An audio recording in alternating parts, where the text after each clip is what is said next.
আল্লাহ রাব্বুল আলামিন বলেন, আমার গোলামরা শুনে রাখো, তোমাদের কুরবানির গোশত কিংবা রক্ত আমি আল্লাহর কাছে পৌঁছে না, কিন্তু কুরবানির আদায়ের মাধ্যমে তোমাদের তাকওয়া তথা পরহেজগারি আমি আল্লাহর কাছে পৌঁছে যায়। সুবহান আল্লাহ। পশু তবে আল্লাহর নামে হতে হবে বিসমিল্লাহ, আল্লাহু আকবার। আল্লাহর নামে উৎসর্গ করলাম আপনার হালাল পশু, বিসমিল্লাহ আল্লাহু আকবার।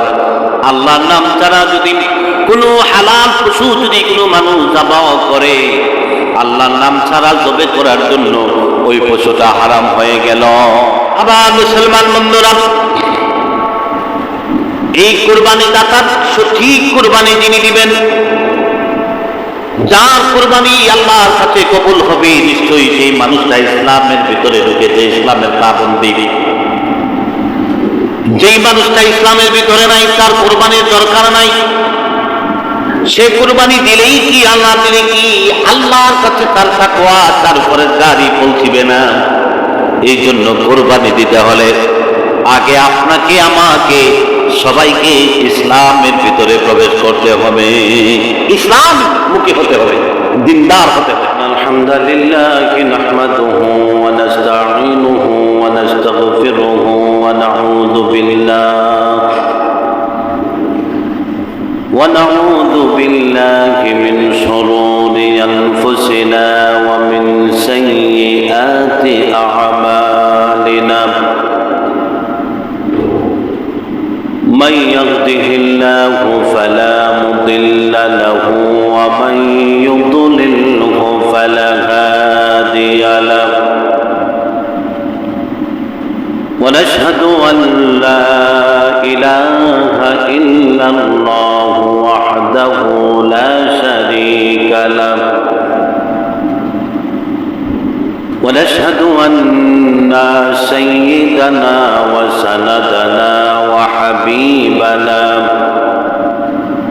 ومولانا محمدا عبده ورسوله. أما بعد، فقد قال الله تعالى في كلامه المجيد والفرقانه الحميد: أعوذ بالله من الشيطان الرجيم. بسم الله الرحمن الرحيم. لن ينال الله لحومها ولا دماؤها ولكن يناله التقوى منكم. صدق الله العلي العظيم وصدق رسوله النبي الكريم، ونحن على ذلك من الشاهدين، والحمد لله رب العالمين. إن الله وملائكته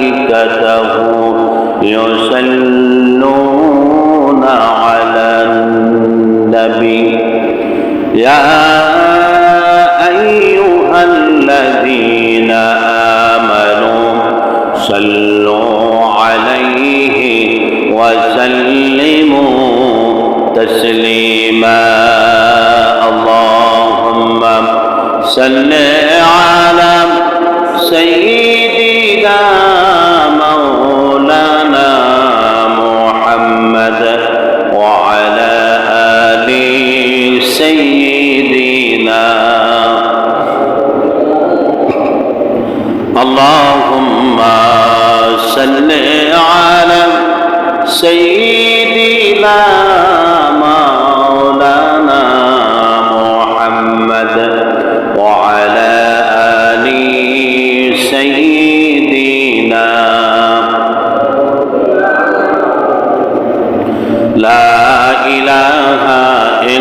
ইল্লাল্লাহ লা ইলাহা ইল্লাল্লাহ লা ইলাহা ইল্লাল্লাহ লা ইলাহা লা ইলাহা ইল্লাল্লাহ মুহাম্মাদুর রাসূলুল্লাহ সাল্লাল্লাহু আলাইহি ওয়াসাল্লাম আল্লাহুম্মা সাল্লি ওয়া সাল্লিম ওয়া বারিক আলাইহি। উপস্থিত হযরত উলামায়ে কেরাম, মুরব্বিয়ানে কেরাম, মুসল্লিয়ানে ইকরাম, যুবক ভাইরা, ছোট্ট সোনার মনের সাথী ও বন্ধুরা, পর্দার অন্তরালে অবস্থানরত আমার মা ও ভগ্নীরা, সকলের খেদমতি নিবেদন করছি সালাম বাদ মুবারক। আসসালামু আলাইকুম ওয়া রাহমাতুল্লাহি ওয়া বারাকাতুহু। আল্লাহ সুবহানাহু ওয়া তাআলার দরবারে লক্ষ কোটি শুকর গুজার করি এই জন্যে যে আল্লাহ পাক আমাদেরকে জিলকত মাসের শেষ জুমাবার মসজিদে আসার এবং বসার সুযোগ করে দিয়েছেন। তাই আসুন কোনো প্রকার কৃপণতা না করে আল্লাহ সুবহানাহু ওয়া তাআলার সন্তুষ্টি অর্জনের নিমিত্তে সকলেই প্রাণ খুলে আল্লাহর ভালোবাসা প্রকাশের নিয়তে উঁচু আওয়াজে বলি আলহামদুলিল্লাহ। আমার মুসল্লিয়ানে কেরাম, আজকে চন্দ্র মাসের শেষ জুমাবার। আজকে আমাদের নির্ধারিত বিষয়বস্তু হলো কোরবানি। এই কোরবানি বৎসরে একবার নির্ধারিত মুসলমানদের উপর আল্লাহ রাব্বুল আলামিন ওয়াজিব করে দিয়েছেন। কোরবানি ওয়াজিব, কোরবানি ফরজ না। তার উপর ওয়াজিব যেই মানুষগুলা ফিতরা দিয়েছে, যেই মানুষের উপর ফিতরা দেওয়া ওয়াজিব, যিনি ফিতরা দাতা, নেশাব পরিমাণ মালের অধিকারী ছিলেন, তিনি কোরবানি দিবেন। কোরবানি আর যাকাতের মধ্যে পার্থক্য হলো, কোরবানি নির্ধারিত পরিমাণ, নির্ধারিত সময়, নির্ধারিত পরিমাণ, অর্থাৎ যাকাত দেওয়ার উপযোগী যে ব্যক্তি নাই তার উপরেও কোরবানি ওয়াজিব হতে পারে। যেমন নেশাব পরিমাণ মালের অধিকারী যিনি, তার উপর কোরবানি ওয়াজিব। আর যাকাত হলো নির্দিষ্ট সময়, নির্ধারিত সম্পদ যার উপরে আছে তার উপরে যাকাত ফরজ, আর কোরবানি ওয়াজিব। যার উপর যাকাত ফরজ তার উপরও কোরবানি ওয়াজিব, কিন্তু কোরবানি যার উপর ফরজ তার উপর ওয়াজিব, যার উপর কোরবানি ওয়াজিব তার উপর যাকাত ফরজ হওয়া লাগবে না। অর্থাৎ তার কোনো মানুষের উপর যাকাত ফরজ না, কিন্তু তার উপর কোরবানি ওয়াজিব। কেন? তিনি নেশাব পরিমাণ মালের অধিকারী, যিনি ফিতরা আদায় করেছেন। কোরবানি বস্তুত বিষয়বস্তু হলো একটা পরীক্ষা বিষয়। কোরবানি একটি পরীক্ষার বিষয়। যেমন কোরবানি গোশত, কোরবানির রক্ত, এই জিনিসগুলা আল্লাহ রাব্বুল আলামিনের কাছে পৌঁছে না। আমার আল্লাহ পাক কোরআন কারিমে সূরাতুল হাজের 36 নম্বর আয়াতে আল্লাহ পাক তিনি বর্ণনা করেন, লাল্লাহু লা হুমুহা ওয়ালা দিমাউহা ওয়ালাকিন ইয়ানালুহু তাকওয়া মিনকুম। অর্থাৎ আল্লাহ পাক বলেন, লা ইয়ানালাল্লাহু লুহুমুহা ওয়ালা দিমাউহা ওয়ালাকিন ইয়ানালুহু তাকওয়া মিনকুম। আল্লাহ রাব্বুল আলামিন বলেন, আমার গোলামরা শুনে রাখো, তোমাদের কুরবানির গোশত কিংবা রক্ত আমি আল্লাহর কাছে পৌঁছে না, কিন্তু কুরবানির আদায়ের মাধ্যমে তোমাদের তাকওয়া তথা পরহেজগারি আমি আল্লাহর কাছে পৌঁছে যায়। সুবহানাল্লাহ। কুরবানি মানে তাকওয়া, পরহেজগার। কুরবানি মানে একটা ঈমানের পরীক্ষার বিষয়।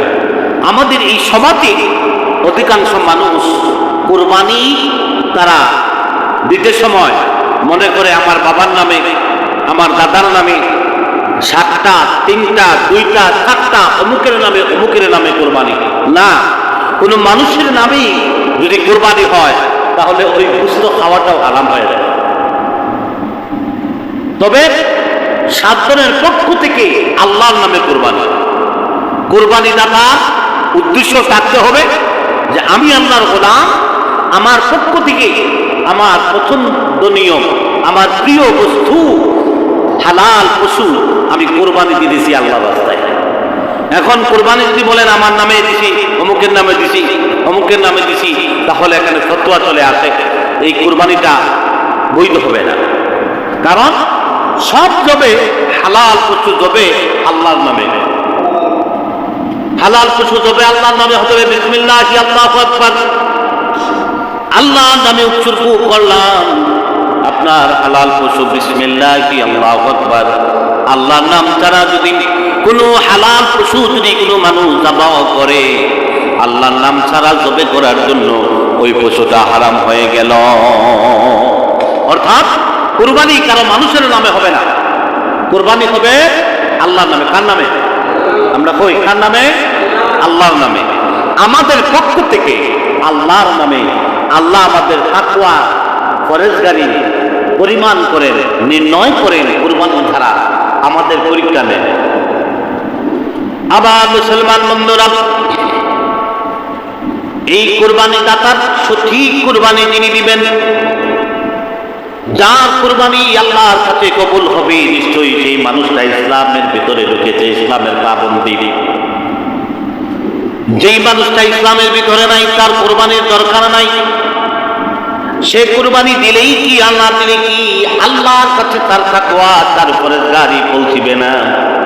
এই জন্য কুরবানি দিতে হলে আগে আপনাকে, আমাকে, সবাইকে ইসলামের ভিতরে প্রবেশ করতে হবে, ইসলাম মুখী হতে হবে, দিনদার হতে হবে।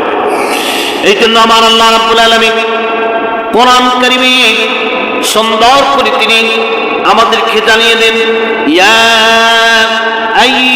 আইয়ুহাল্লাযীনা আমানু দুখুলু ফিস-সিলমি কাফা, আমানু দুখুলু ফিস-সিলমি কাফাতাও ওয়া লা তাত্তাবিউ খুতুওয়াতিশ শায়াতিন ইন্নাহু লাকুম আদুউম মুবিন।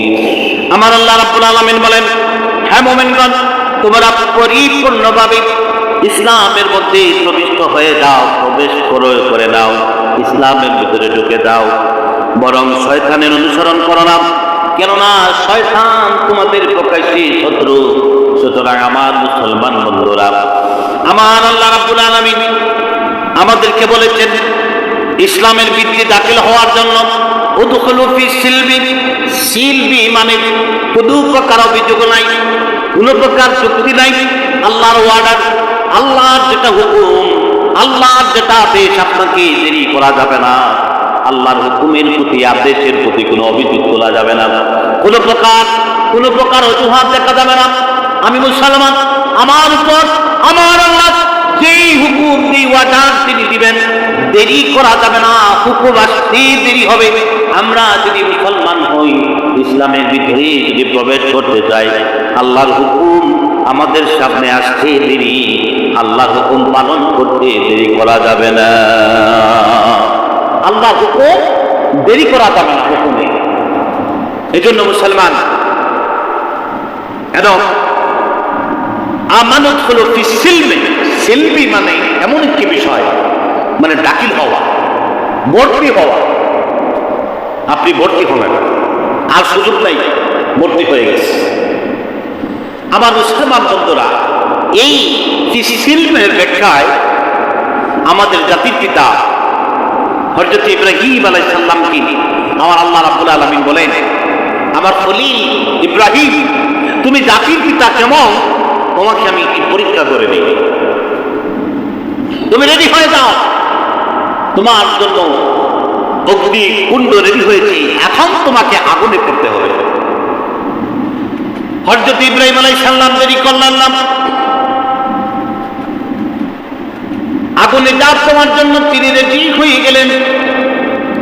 জিবরিল আমিন ডাক দিয়ে বললেন, হযরত ইব্রাহিম একটু দাঁড়াও, আগুনে এখন পড়ো না, আগুনে পড়ার আগে তুমি আমার কাছে সামান্য সাহায্য চাও। আমাদের জাতির পিতা ইব্রাহিম আলাইহিস সালাম উত্তর দিলেন, জিব্রাইল আমাকে যে আল্লাহ আদেশ করেছেন আপনি কল্লুতে ঝাঁপ দেওয়ার জন্য, আগুনের ভিতরে প্রবেশ করার জন্য, ঝাঁপ দেওয়ার জন্য, সেই আল্লাহ আমার জন্যই যথেষ্ট। আমি আগুনে পড়ে যাব, আমি জ্বলবো কিনা কি হবো আমি এটা খুঁজবো না, এই সময় আমার নাই, আমি আগুনে ঝাঁপ দিতে চাই। সুবহান। ইব্রাহিম আলাইহিস সালাম বলেন, জিবরিল আমি আমার আল্লাহ ওয়ার্ডার করেছেন, আদেশ করেছেন আমাকে দাখিল হওয়ার জন্য, প্রবেশ করার জন্য আগুনের ভিতরে। আমি আগুনের জ্বলে যদি শেষ হয়ে যায় আমার কোনো আফসোস নাই, কারণ আমার আল্লাহ খুশি হবে। সুবহানাল্লাহ বলে। আমার আল্লাহ যদি খুশি হয়ে যান, জিবরিল আমিন আর আমি আগুনে যদি পুড়ে ছাই হয়ে যাই, আমি ইব্রাহিমের আর কিছু লাগবে না, আমি তো চাই আল্লাহ আমার জন্য খুশি হয়ে যান। এই কথা বলে ইব্রাহিম আলাইহিস সালাম যখনই আগুনের মধ্যে ঝাঁপ দিবেন, আল্লাহ আগুনকে অর্ডার করে দিলেন আগুন দিয়ে। আমার ইব্রাহিমের পরীক্ষা আমার যেতে পাস হয়ে গেলেন, ইব্রাহিম উত্তীর্ণ হয়ে গেলেন। আমার পরীক্ষার উপর আমার খলিল বন্ধু তিনি পাস হয়ে গেলেন। সুতরাং আগুন তোমাকে আমি অর্ডার দিলাম, আমার ইব্রাহিম খলিল তো দূরের কথা, আমার বন্ধু ইব্রাহিমের গায়ের একটি পশম তুমি জ্বালাইতে পারবা না। আল্লাহু আকবার। প্রথম পরীক্ষা তিনি কি পাস, ইব্রাহিম আলাইহিস সালাম। এরপরে ইব্রাহিম আলাইহিস সালাম যখন 80 বছর বুড়া বয়সে সুন্দর একটা তিনি সন্তান পেলেন, নাম ইসমাইল। 80 বছরে যখন তিনি একটা পুত্র সন্তানের বাবা হলেন, বৃদ্ধ বয়সে বাবা হওয়ার পরে একমাত্র সন্তান ইসমাইল আলাইহিস সালামের প্রতি বাবা হিসাবে ইব্রাহিম আলাইহিস সালামের এত বেশি ভালোবাসা, এত বেশি আন্তরিকতা, মহব্বত। আমার আল্লাহ তার বন্ধু খলিলকে, আমাদের জাতির পিতাকে পরীক্ষা করার জন্য অর্ডার দিলেন।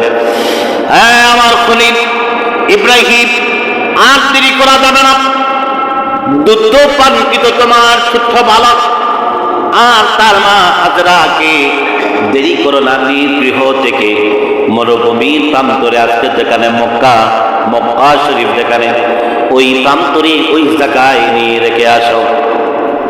ইব্রাহিম আলাইহিস সালাম প্রশ্ন করলেন না, আল্লাহ পরীক্ষা নিতেছেন, একটা প্রশ্ন করলেন, আল্লাহ এটা কেমনে সম্ভব? বুড়া বয়সে বাবা হয়েছি, আদরের কলিজার টুকরা সন্তান পেয়েছি, এত সুন্দর সন্তান, চেহারার দিকে বারবার তাকাতে মন চায়। বুড়া বয়সে আমাকে বাবা দিলেন, মহব্বত তৈরি করে দিলেন, আবার কেমনি মায়াতে করে এই বয়সে আমার সন্তানকে মরুভূমির প্রান্তরে রেখে আসবো, আমার স্ত্রীকে রেখে আসবো, কেমনে খাবে, কেমনে চলবে, কি তাদের উপায় হবে? কোনো প্রশ্ন নাই।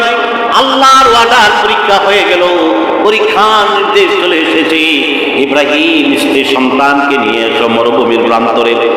ইব্রাহিম আলাইহিস সালাম হযরতে হাজরা, হযরতে ইসমাইল দুগ্ধপান শিশুকে, মা এবং পুত্র সন্তান দুগ্ধপান সন্তানকে মরুভূমির প্রান্তরে যখন রেখে চলে আসবেন, হাজরা আলাইহিস সালাম ইব্রাহিম আলাইহিস সালামকে ডাক দিয়ে বলেন, আমার স্বামী, ওগো আল্লাহর খলিল, কেন আপনি আমাদেরকে এই মরুভূমির প্রান্তরে রেখে চলে যাচ্ছেন? কি করে আমরা খাবো, কি করে চলবো, কি করে থাকবো, আমাদের অপরাধটা কি? ইব্রাহিম আলাইহিস সালাম কোনো জবাব দেন না। হাজরা আবার বলেন, হ্যাঁ আমার স্বামী, কেন আপনি আমাদেরকে মরুভূমিতে রেখে যাচ্ছেন? ইব্রাহিম খলিল জবাব দেন না। তৃতীয় নম্বরে যখন হাজরা প্রশ্ন করলেন, হে আমার স্বামী ইব্রাহিম খলিলুল্লাহ, জানতে চাই গো স্বামী, কেন আপনি আমাদেরকে মরুভূমির প্রান্তরে আপনি রেখে যাচ্ছেন? জানতে চাই কিভাবে আমরা এখানে থাকবো, কি করব? কোন উত্তর আসে নাই। হযরতে হাজরা এইবার চিৎকার দিয়ে বললেন, ওগো আমার স্বামী, আমার মনের মধ্যে এইবার প্রশ্ন জাগেছে, মনের ভিতরে একটা জিনিস তৈরি হয়েছে, আপনি আল্লাহর নবী, আল্লাহর হুকুম ছাড়া আপনি কোনো কাজ করেন না, কোনো কথা বলেন না, কোনো সিদ্ধান্ত নেন না। নিশ্চয়ই মনে হয় আল্লাহর কোনো সিদ্ধান্তের উপর আপনি আমাদেরকে মরুভূমির প্রান্তরে রেখে যাচ্ছেন। বলুন সুবহানাল্লাহ। ইব্রাহিম আলাইহিস সালাম আকাশের দিকে আঙ্গুল তোলা দিয়ে ইশারা দিলেন যে আমার স্ত্রী হাজরা, ওটা আল্লাহর হুকুম। সুবহানাল্লাহ বলে। যারা বলেন সুবহান। ইব্রাহিম আলাইহিস সালামের আঙ্গুলের ইশারা দেখেই হাজেরা বুঝে ফেললেন। এইবার ইসমাইলের মা হযরতে হাজেরা আমাদের জাতির পিতা হযরত ইব্রাহিম আলাইহিস সালামকে ডাক দিয়ে বলেন, ওগো আমার স্বামী আল্লাহর নবী ইব্রাহিম আলাইহিস সালাম, আপনি কোনো চিন্তা করবেন না, আমাদের জন্য কোনো পেরেশানি করবেন না। আল্লাহর হুকুম যেহেতু আমরা এখানে এসেছি, আল্লাহর হুকুম পালনের জন্য যেহেতু আপনি এখানে আমাদেরকে নিয়ে এসেছেন, রেখে যাচ্ছেন, আপনি বাড়ি পর্যন্ত নিশ্চিন্তে পৌঁছে যান, কোনো চিন্তা করার কারণ নাই। যতদিন আমাদেরকে ছেড়ে থাকবেন কোনো চিন্তা করবেন না, কারণ যে আল্লাহর হুকুমে আমি আর ইসমাইলকে আপনি এখানে আমাকে আর আমার সন্তান ইসমাইলকে রেখে দিয়েছেন, আমার বিশ্বাস সেই আল্লাহ আমাদের টাকা খাওয়া বাসস্থান রিজেকের সব ব্যবস্থা করে দিবেন। বলুন আল্লাহু আকবার, সুবহানাল্লাহ। আমরা যদি এরকম পরীক্ষা হয় আর যদি স্ত্রী এরকম রেখে আসি, বেশি দূরেই না, একটু একটু হাওড়ের মধ্যে রেখে যদি আসি, তাহলে কোর্টে মামলা দিবে, ঠিক না? হ্যাঁ, আমার মুসলমান বন্ধুরা, হাজেরা যখন এই কথা বললেন, আমার স্বামীর চিন্তার কোনো কারণ নাই। যেই আল্লাহর হুকুমে আপনি আমাদেরকে এই জায়গায় রেখে গিয়েছেন, সেই আল্লাহ আমাদের রিজেকের ব্যবস্থা করবেন, কোনো চিন্তা করা লাগবে না। স্বামী আপনি নিশ্চিন্তে চলে যান, আল্লাহর হুকুম যতদিন ততদিন আমাদেরকে নিয়ে আপনি চিন্তা করবেন না, আপনি আমাদের জন্য কান্নাকাটি করবেন না, বরং আল্লাহর হুকুম আপনি যথাযথভাবে পালন করুন। আল্লাহর প্রতি আপনার বিশ্বাসকে আরো বাড়িয়ে দিন। বলুন আমিন। সুবহান। সিলমি কাফা, ইসলামে এইভাবে প্রবেশ করতে হবে। আমার মুসলমান বন্ধুরা, এই পরীক্ষার পরে শুধু ইব্রাহিম আলাইহিস সালামের পরীক্ষা শেষ হয় নাই। বাবা তারা সন্তান, বাবার ছায়া ছাড়া, বাবার আদর ছাড়া ইসমাইল আলাইহিস সালাম যখন 8 বছরের যুবক হয়ে গেলেন, কথা বলতে পারেন, চলাফেরা করতে পারেন, নিজেকে পরিচালনা করার জন্য সব পাক শক্তি বুদ্ধি বা তার বিবেক যখন হয়ে গেল, আল্লাহ রাব্বুল আলামিন আর দেরি করলেন না। ইব্রাহিম আলাইহিস সালামকে আবারও তিনি পরীক্ষায় ফেলে দিয়ে কোরআন কারীমে তিনি ঘোষণা দেন, ক্বালা ইয়া বুনাইয়া ইন্নী আরা ফিল মানামি আন্নী আযবাহুকা ফানজুর মাযা তারা। যখন 8 বছরের যুবক হয়ে গেলেন, ইব্রাহিম আলাইহিস সালামকে আল্লাহ অর্ডার দিলেন, স্বপ্ন যুগে নির্দেশ দিলেন, 8 বছরের যুবক ইসমাইল আলাইহিস সালামকে নিয়ে ইব্রাহিম আলাইহিস সালাম যখন পিতা তার সন্তানকে বলতে থাকলেন, ক্বালা ইয়া বুনাইয়া ইন্নী আরা ফিল মানাম আন্নী আযবাহুকা ফানজুর মাযা তারা। হে আমার বৎস, আমি স্বপ্নে আবিষ্ট হয়েছি, স্বপ্নে আমি আমার রবের পক্ষ থেকে আদেশ প্রাপ্ত হয়েছি তোমাকে আল্লাহর রাস্তায় কুরবানি দেওয়ার জন্য। আমার বৎস ইসমাইল, এইবার তুমি তোমার মতামত অভিমত আমার কাছে ব্যক্ত করো। সুবহানাল্লাহ। স্বপ্নে দেখলাম যে আদরের সন্তানকে 8 বছর বয়সে আল্লাহ নির্দেশ দিলেন, স্বপ্নে তুমি তোমার প্রিয় বস্তুকে, মানে তোমার প্রিয় বৎসকে কোরবানি দাও। এই কথা তিনি যখন ছেলের কাছে বললেন যে আমার সন্তান, আমি স্বপ্নে আদিষ্ট হয়েছি, মানে আল্লাহর পক্ষ থেকে আদেশ পেয়েছি, আমি তোমাকে আল্লাহর রাস্তায় কুরবানি দিচ্ছি, জবে দিচ্ছি, এখন তুমি তোমার সিদ্ধান্ত বলো। হযরত ইসমাইল আলাইহিস সালাম ডাকতে বলেন, ক্বালা ইয়া আবাতি ফাআল মা তুমারু সাতাজিদুনি ইনশাআল্লাহু মিনাস সাবিরিন। হে আমার প্রিয় বাবা, আপনি সত্যিই যা আদিষ্ট হয়েছেন তার দেরি করুন না, তাড়াতাড়ি আদায় করে ফেলুন। রবের পক্ষ থেকে আপনি যে সিদ্ধান্ত পেয়েছেন, সিদ্ধান্তটা আপনি তাড়াতাড়ি আদায় করুন। নিশ্চয়ই সন্তান হিসাবে, আপনার সন্তান হিসাবে আমি ইসমাইলকে সবরকারীদের মতো পাবেন। সুবহানাল্লাহ। আল্লাহর পক্ষ থেকে সবরকারী হিসাবে পাবেন, কোনো সন্দেহ নাই। হযরত ইসমাইল আলাইহিস সালাম যখন তিনি রাজি হয়ে গেলেন, এইবার বাবা রেডি হয়ে যাচ্ছেন, ছুরি নিয়ে ছেলেকে কাজ করালেন, কাজ করিয়ে তিনি কি করলেন, فَلَمَّا أَسْلَمَا وتله للجبين যখন আল্লাহর আনুগত্য নিদর্শনের জন্য প্রকাশ করিলেন ইব্রাহিম আলাইহিস সালাম এবং তার প্রিয় বৎস ইসমাঈল আলাইহিস সালাম আনুগত্য প্রকাশের পর ইব্রাহিম যখন তার প্রিয় সন্তানকে জমিনের মধ্যে কাট করে ফেলে দিলেন তখন হযরত ইসমাঈল আলাইহিস সালাম বলেন আব্বা একটু দেরি করেন একটু সময় দেন আমি আপনার আদরের সন্তান কলিজার টুকরা সন্তান আমার প্রতি আপনার অনেক মহব্বত ভালোবাসা বাবা সন্তান হিসাবে আমার প্রতি আপনার যে ভালোবাসা আমি মনে করি আপনার চোখ দুইটা খোলা আমার গলায় যখন আপনি ছুরি চালাবেন সেই সময় যদি আমার চেহারাটার প্রতি আপনার মায়া লেগে যায় তুলি চালাতে যদি একটু দেরি হয়ে যায় কিয়ামতের ময়দানে আল্লাহ রাব্বুল আলামিন যদি আপনাকে প্রশ্ন করে ফেলেন সন্তানের মহব্বত বেশি না আমি আল্লাহর মহব্বত বেশি সন্তানের মহব্বতে ছুরি চালাতে দেরি করলে কেন আব্বা আমার পিতা আপনি একাজ করে সেই প্রশ্নটাতে কিয়ামতের ময়দানে আপনাকে না করা হয় সেই জন্য আপনি চক্ষুটা একটা রুমাল দিয়ে বেঁধে ফেলেন শুধু তাই নয় বাবা আমার হাত পা বেঁধে ফেলেন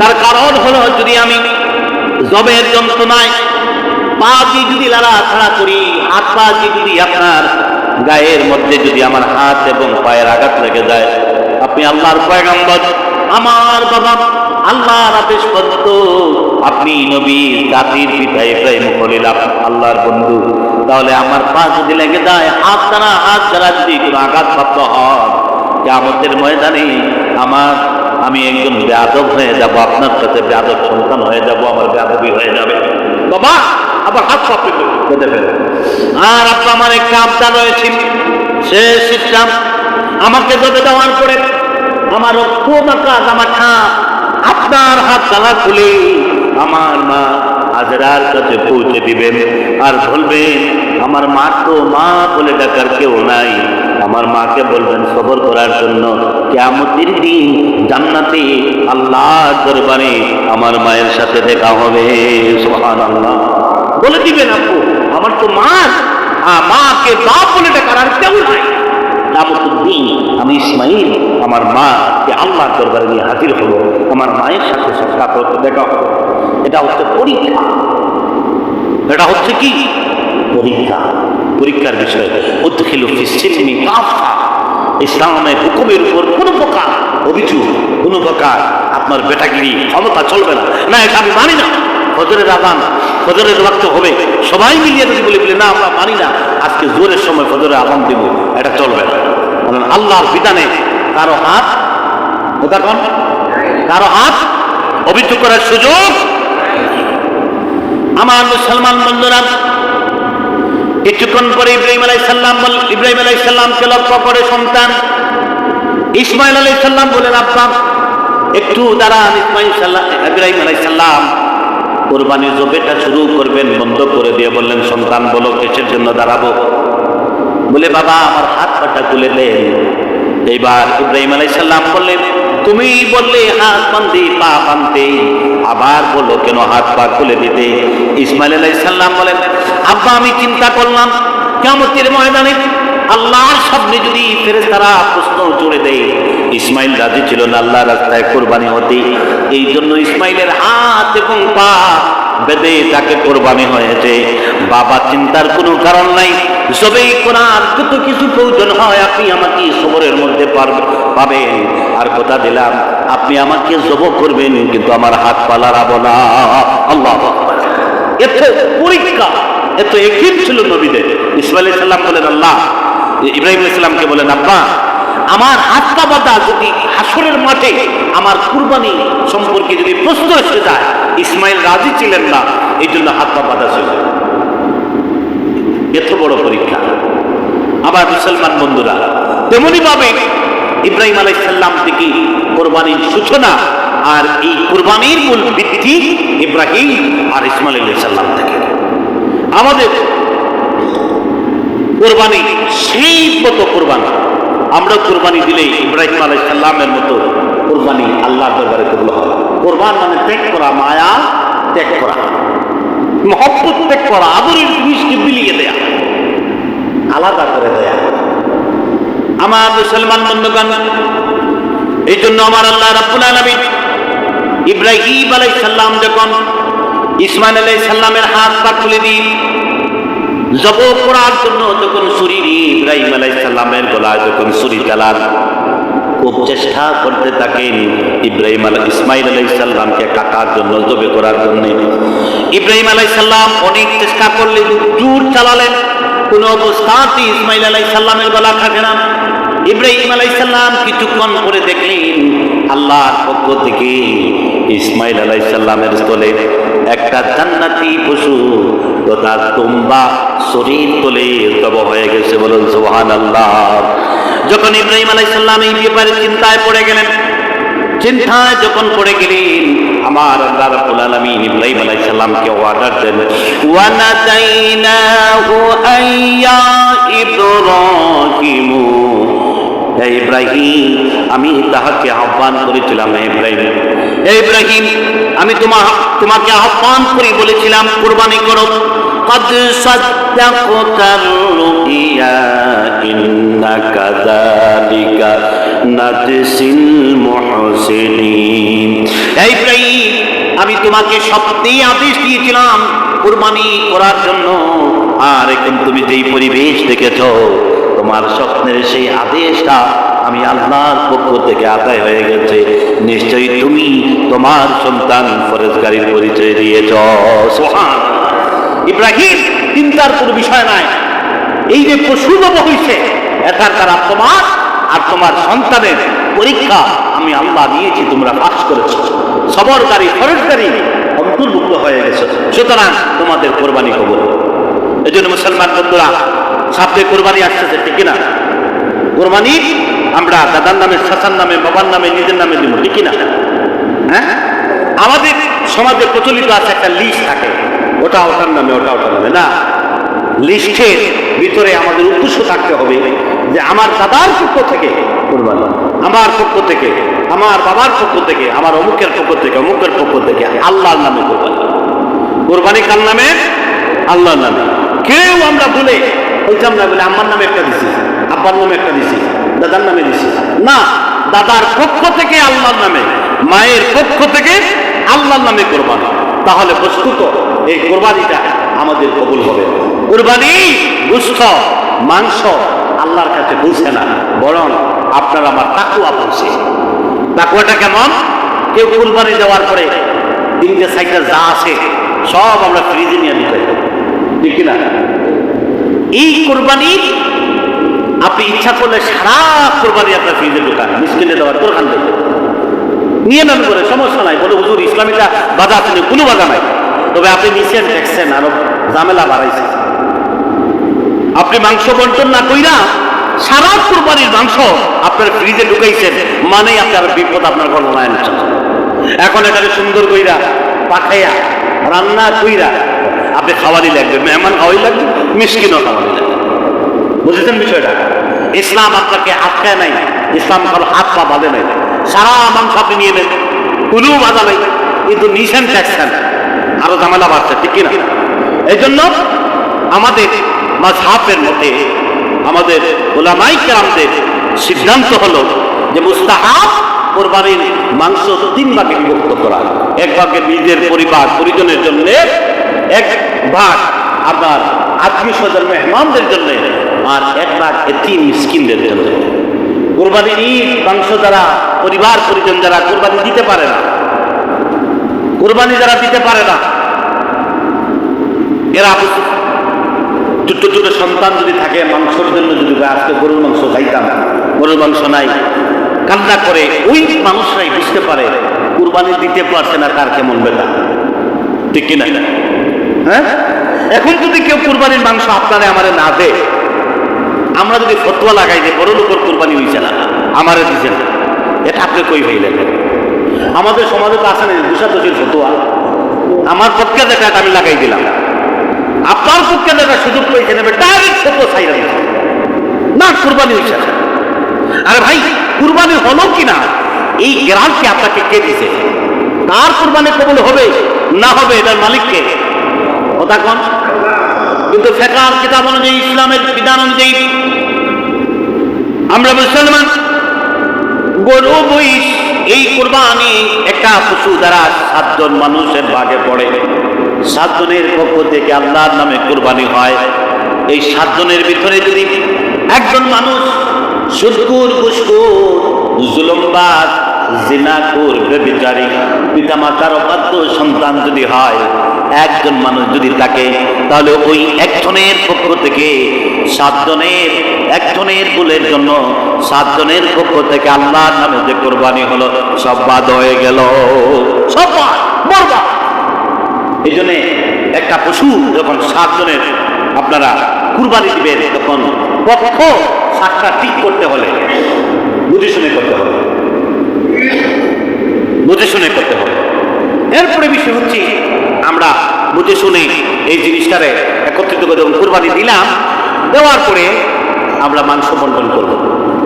মাংস 3 ভাগে বিভক্ত করা মুস্তাহাব। বলেন 3 ভাগে বিভক্ত করা কি মুস্তাহাব?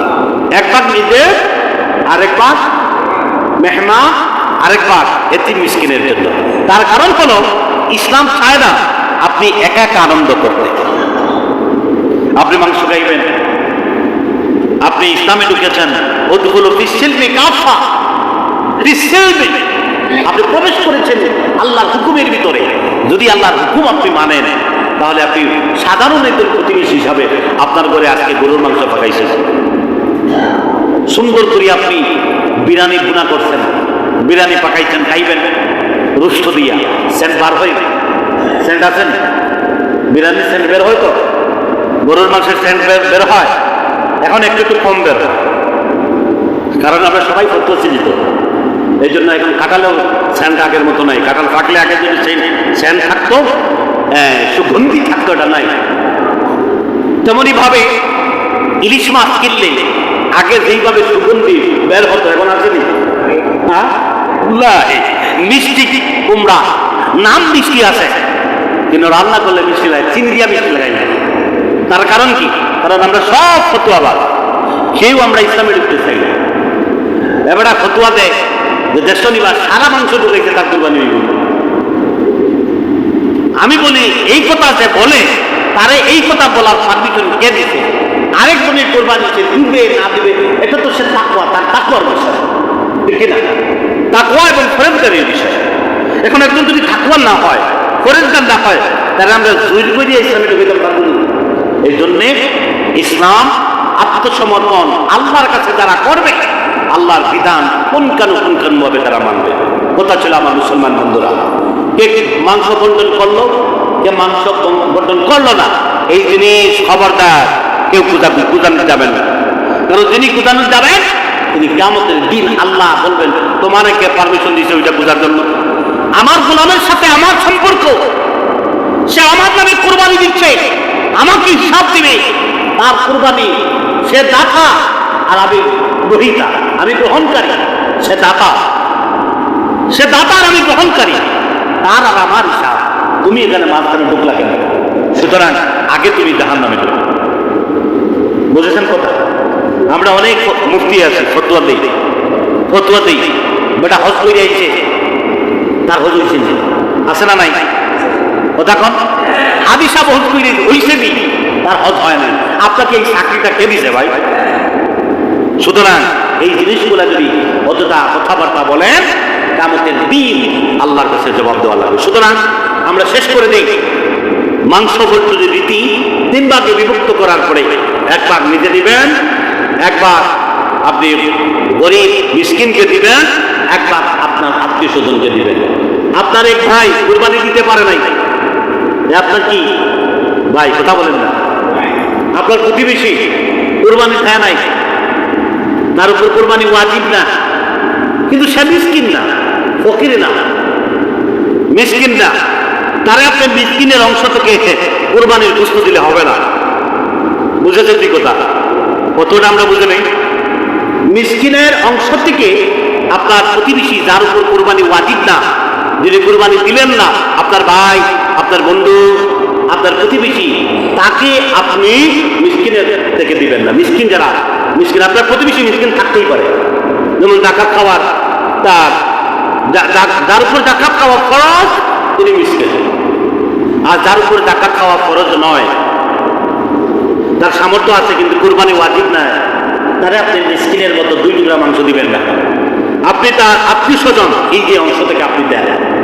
আরেকটা বিষয় হচ্ছে আমাদের মৌলভীবাজারে, আপনাদের এখানেও আছে, গতবার দেখছি যে আমরা ইমাম মুয়াজ্জিন সাহেবকে জবহ করার পরে কেউ মাথা দেয়, কেউ গোশত দেয়, বুঝছেন এই বিষয়টা? গরুর মাথাটা দেয় কল্লা, ইমাম সাহেব দিয়ে না, এবার একটা কল্লায় মাংস কম দিবে, কতক্ষণ? আপনার জবেকৃত উত্তম পশু আল্লাহ রাস্তায় জবে দিবেন, আপনি কুরবানি দাতা। ইসলাম বলছে আপনি জবে করার জন্য, আমাকে ভাড়া দেওয়ার জন্য কে বলছে? আমাকে নেওয়া প্রয়োজন নাই, কোনো হুকুম নাই। হুজুর দি মোল্লা দি জব করাইতে হবে, এটা কোনো ফরজ বিধান না। আপনি কুরবানি দাতা, আমার চেয়ে আপনি বিসমিল্লাহ আল্লাহু আকবার বলে জবে করা বেশি সওয়াব, বেশি তাকওয়া, ওয়াজিব করে দেয়। হ্যাঁ, যদি আপনার অপরিপূর্ণতা থাকে, জব করতে যদি কোনো সমস্যা থাকে, হুজুর হিসাবে ট্রেনিং প্রাপ্ত, আপনি হুজুরকে নেন, কিন্তু জবর সময় আপনি উপস্থিত থাকতে হবে। এটা হচ্ছে জবে করার উত্তম। এরপরে কল্লা দেয়া, হাতিয়া দেয়া হুজুরকে, এরপরে কুষ্ঠ দেওয়া, এটা কিন্তু ফরজ না, দিতেই হবে ইলাকা। আপনি আপনার ইমাম সাহেবকে হাতিয়া দিবেন, আপনি যে অংশ থেকে মাংস খাবেন ওই অংশ থেকে, এতে আপনার আত্মীয় স্বজনের অংশ থেকে না, এতে মিসকিনের অংশ থেকে দিবেন না। ওই 2 অংশ রাইখা আপনার খাবারের অংশ থেকে আপনার নেতাকে আপনি হাতিয়া উপহার দিচ্ছেন। শিং দিয়া মাথা দিয়ে দিবেন না, কারণ একটা দুইটা যদি বেশি, গতবার মনে হয় 26 থেকে 27টা জব করছি, সব মাথা যদি একানো করতাম, আমি যদি মাথা আনতাম তাহলে তো 2-3 গরুর মাংস দিত, ঠিক আছে না? এটা প্রচলন আছে, দেখেছি। আপনার কোরবানি আমি জব করবো, মাথাটা আমার। এরপরে লম্বা ছুরি নিয়ে কে কোরবানি জব করবেন, কার লাগবে, আর লাগবে, এইভাবে চিৎকার দেওয়া হয়, মানে কাউরে আসে, আপনারা খোঁজ করে নেবেন। এই যে লম্বা ছুরি দাঁড়াইল আর জব দিল, এটা আসলে একটা তাকওয়া বড় খেলাপ চলে আসে। তাকওয়ার মধ্যে ত্রুটি বিচ্যুতি, ফেরেশগারির অপরিপূর্ণতা চলে আসে। সুতরাং আপনি আপনার নেতাকে হাতিয়া দেবেন, তোফা দিবেন, যদি মন চায়, এটা আপনার ব্যক্তিগত বিষয়। টাকা দিবেন না মাংস দিবেন, এটা আপনার ব্যাপার। না দেওয়া আরো ভালো, হুজুর দাবি যদি করে হারাম হইবে, কারণ আপনার এই সওয়াবের কাজে আমি শরীক করছি বিসমিল্লাহি আল্লাহু আকবার। এই যে আমি বলতেছি বিসমিল্লাহি আল্লাহু আকবার জবেহের মাধ্যমে, কত বড় আল্লাহর একটা প্রশংসা সুযোগ আমি পাইছি। আমি হুজুর আল্লাহু আকবার বলে, এই যে বিসমিল্লাহি আল্লাহু আকবার বলে একটা পশু আপনি জবে করলেন, আল্লাহ ওয়ার্ডার দেন, ফেরেশতা তাকায়া দেখ আমার গোলাম সব কিছু ছেড়ে দিয়ে, রক্ত মাংসর আশা ছেড়ে দিয়ে, মহব্বত ছেড়ে দিয়ে আমার রাস্তায় সব মিলিয়ে দিয়েছে। সুবহানাল্লাহ। এই জন্য আপনি যখন জব করবেন, কুরবানি দাতা পুরুষ তিনি কুরবানির সামনে থাকবেন। কিন্তু আমাদের সমাজে এখন কি জানেননি, আমার ভাই লন্ডন, আমার ভাই আমেরিকা, কুরবানি কেমনে জব হইতেছে ওইটা খোঁজ নেই। জবর সময় ছবি তুলতে, ছবি তুলে কারা? বেশিরভাগ মহিলারা, মেয়েরা। এখন মেয়েরা উপযুক্ত, মেয়েরা আমার সামনে বারণী যাইতেছে না যায়, আমার সামনে বারণী কি? আপনার বউ, আপনার মা আমার সামনে বারণী হারাম, হারাম। এখন ভালো কাজে যদি সর্বপ্রথমই হারাম যুক্ত করে দেয়, তাহলে কোরবানি হইব নি? কথা কন হবে? সুতরাং সব কাজে তাকওয়া লাগে। আপনার তাকওয়া অনুযায়ী কোরবানি জবর দিচ্ছেন।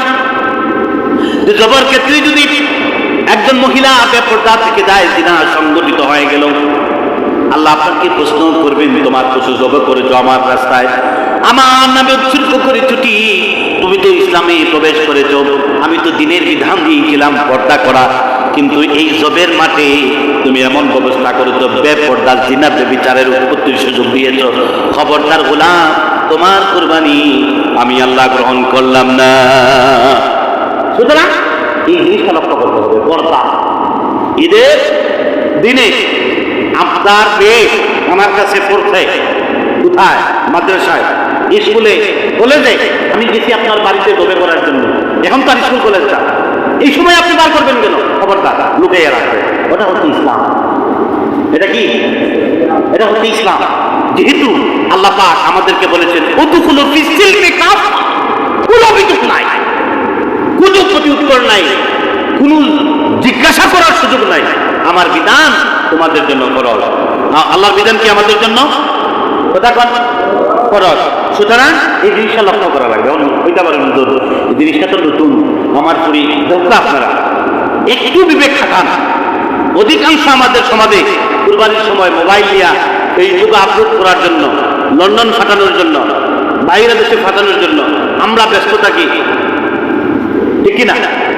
কিন্তু এইদিকে আমরা ব্যস্ত না থেকে কুরবানি দাতা যিনি পুরুষ অভিভাবক, তিনি তখন আল্লাহর নামে তাসবিহ পড়া, তাসমিয়া পড়া তার জন্য উদ্যত। এই জন্য আমার আল্লাহ রাব্বুল আলামিন বলেছেন, কুল ইন্না সালাতি ওয়া নুসুকি ওয়া মাহইয়ায়া ওয়া মামাতি লিল্লাহি রাব্বিল আলামিন। আমার আল্লাহ রাব্বুল আলামিন বলেন, হে আমার গোলাম বলো, কুল ইন্না সালাতি, তোমাদের নামাজ, ওয়া নুসুকি ওয়া মাহইয়া, তোমাদের কুরবানি, ওয়া মাহইয়ায়া ওয়া মামাতি লিল্লাহি রাব্বিল আলামিন, তোমাদের জীবন, তোমাদের মরণ সব কিছু আমি আল্লাহ রাব্বুল আলামিনের সন্তুষ্টির জন্য। আল্লাহু আকবার। আমার জীবন, আমার মরণ, আমার কুরবানি, আমার নামাজ কার জন্য? শুধু আল্লাহর সন্তুষ্টির জন্য, খালি আল্লাহর জন্য নয়, আল্লাহকে খুশি করার জন্য। এই জন্যে আমার নামাজে, কোরবানিতে আমরা যেন আল্লাহর সন্তুষ্টি চাই। এখন এই সন্তুষ্টি চাওয়ার জন্যে আপনার 10,000 টাকা দিয়ে ছাগল কেনা যায়, ঠিক কিনা? এখন আপনার প্রফিট আছে, একটা ছাগল দেবেন না, আপনার আরো ইনকাম বেশি, আমার মোল্লা বেটা আমার জন্য 10,000 যথেষ্ট। আপনার ইনকাম বেশি, আপনি বেশি দিয়ে কিনবেন। তবে খবরদার, আমরা কোরবানি কেনার পরে আবার মনে মনে বলি না, আমারটা ঠিক আছে, আমি লাভ করছি। আপনি কিনছেন, আলহামদুলিল্লাহ, উত্তম পশু যা দিয়ে কিনছেন, শুকরান। ওইটা আরেকজনের সাথে তুলনা করা যাবে? তুলনা করা যাবে না। আপনার তাকওয়া আপনার কাছে থাকবে। আর একজন সে কিভাবে কিনলো না কিনলো, তারটা বড় হইছে নি, তারটা লাভ হইল না লস হইল, এই জিনিস আমি আমার কোরবানির জন্য হালাল পশু কিনছি, ওইটা আমি তুলনা করতে পারি না। আর একটা ফতোয়ার বিষয়, সেটা প্রশ্ন যে বর্তমানে সোশ্যাল মিডিয়ায় অনেক ভণ্ডরা বলতেছে খাসি দিয়ে কোরবানি হবে না, ফাটা দিয়ে না হয় সাগে দিয়ে কোরবানি দিতে হবে। বুঝেছেন নি কথা? তারা বলতেছে খাসি দিয়ে কোরবানি হবে না, আর ফাটা দিয়ে অথবা সাগি দিয়ে, সাগি অথবা ফাটা দিয়ে কোরবানি দেওয়া লাগবে। কখনোই খাসি বা দানা এই কোরবানি করা যাবে না। অথচ রাসূল কারীম সাল্লাল্লাহু আলাইহি সাল্লাম তার আদরের নাতি ইমাম হাসান আর হুসাইনের আকিকায় খাসি দিয়ে দিয়েছেন কোরবানি। সুবহানাল্লাহ বলবেন না? তারা রাসূলের পরিপন্থী না, ইসলামের বাইরে না। তারার যুক্তি হলো ওইটারে পুরা হয়েছে, পুরা করা হয়েছে, মানে আর ভাবতেছি না, বুঝতেছেন তো সংক্ষেপে। এখন আরে বেকুফ, তারা বলতেছে প্রজনন নষ্ট হচ্ছে, একটা ভাড়া আর 5টা মৌজার সাগি যথেষ্ট না, যথেষ্ট না? এটা তো আল্লাহ দিতেছে। যদি এই সুযোগ থাকতো বলে ফাটারে যদি আমরা খাসি করি তাহলে প্রজনন বন্ধ হয়ে যাবে, তাহলে এক ফাটায় আস্থা ইউনিয়ন খাবার করতে পারতো না, ঠিক কিনা? কথা বলেন। প্রজননের জন্য তার ক্ষমতা আল্লাহ দিয়ে দিয়েছেন। মানুষকে আল্লাহ ভালোবাসেন, মানুষের রিজিককে আল্লাহ পছন্দ করেন। আপনার আমার রিজিক আল্লাহর পছন্দ। আমরা পাঠাকে খাসিতে রূপান্তর করার কারণে বিজ্ঞান বলছে, ইসলাম বলছে, কোরআন বলছে মাংসটা সুস্বাদু হয়। আল্লাহু আকবার। মাংস কি হয়? সুস্বাদু হয়, মজা হয়। ফাটার মাংসটা কি? খাসির মাংসটা মজা না? ফাটার মাংস শক্ত এবং একটু বন আছে, খাইছি আমি, আপনারা খাইছেন না? যাই হোক, আর খাসির মাংসটা ফাটার মাংস থেকে দেখতে সুন্দর, খাইতে মজা। এই জন্য আমরা, ইসলাম এটাকে বৈধ দিয়েছে। আল্লাহ আমাদের রিজিক পছন্দ করেছেন ভালো, সুন্দর, সুস্বাদু। এই জন্য আমরা এই মাংসকে সুস্বাদু করার জন্য ফাটাকে আমরা খাসি বানাই, ঠিক কিনা? আর সে বলতেছে যে না, প্রজনন বন্ধ হয়ে যাচ্ছে, খবরদার, ফাটাকে কোনোদিন খাসি বানানো যাবে না। এটা হচ্ছে বিভ্রান্ত ফতোয়া, এটা ভুল ফতোয়া। সুতরাং খাসি দিয়ে কোরবানি করা জায়েজ আছে, করা যাবে। আল্লাহ পাক আমাদেরকে তৌফিক দান করেন। ওয়া আখিরি দাওয়ানা আলহামদুলিল্লাহি রাব্বিল আলামিন। আসসালামু আলাইকুম।